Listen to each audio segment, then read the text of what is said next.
भी सभी लोगों ने वीडियोस बनाए और क्लियर किया अपने ऑडियंस को कि ये सारी चीजें झूठ हैं, ऐसा कुछ नहीं है।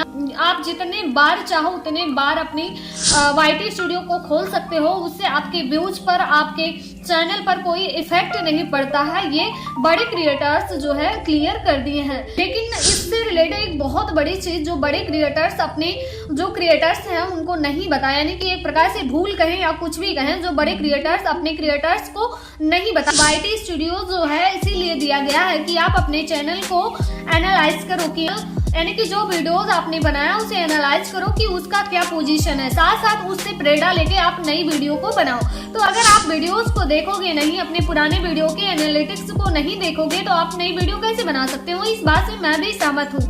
लेकिन प्रॉब्लम अगर ये है कि अगर आप काम से YT स्टूडियो खोल रहे हैं, किसी काम से न्यू वीडियो बनाने के लिए या अपने चैनल को एनालिटिकल्स के लिए खोल रहे हैं, कि चैनल को एनालाइज करने के लिए खोल रहे हैं, तो बहुत बेटर बात है, इससे कोई इफेक्ट नहीं पड़ता है। लेकिन मैं आपको बताऊं, जो छोटे क्रिएटर्स हैं, जो नए क्रिएटर्स हैं, अगर वो इस बात को बार बार दोहरा रहे हैं, केवल व्यूज और ये चेक करने के लिए, सब्सक्राइबर चेक करने के लिए बार बार YT स्टूडियो खोल रहे हैं, तो उनके लिए ये बहुत बड़ा घातक सिद्ध हो सकता है। कैसे, मैं बताती हूँ।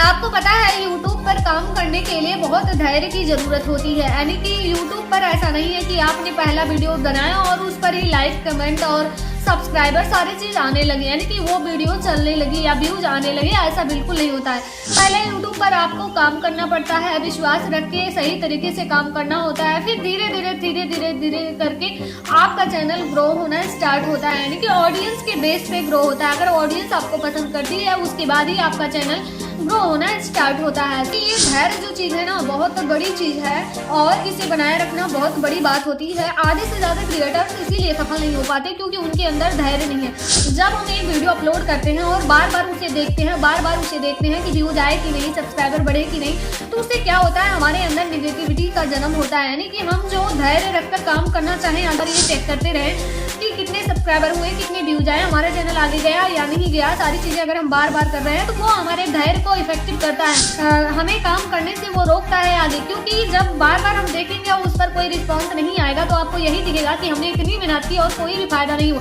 तो आप बार बार फ्रस्ट्रेट होते रहेंगे और साथ ही साथ वीडियो बनाने में आपका मन बिल्कुल भी नहीं लगेगा। तो मैं आपको यही कहूंगी, अगर आपको काम है तो आप एनालिटिकल 100 बार खोलो, हमें कोई प्रॉब्लम नहीं है या किसी को कोई प्रॉब्लम नहीं होने वाली। लेकिन अगर आप छोटे क्रिएटर्स हैं और न्यू क्रिएटर हैं, अभी अभी स्टार्ट किए हैं, तो ये आपके लिए घातक हो सकता है, आपकी मनोबल को ये घटा सकता है। तो मैं आपको कह रही हूँ, अगर आप छोटे हो तो बिल्कुल आप बार बार चेक नहीं करो कि कितने सब्सक्राइबर हुए या बार बार YT स्टूडियो मत खोलो।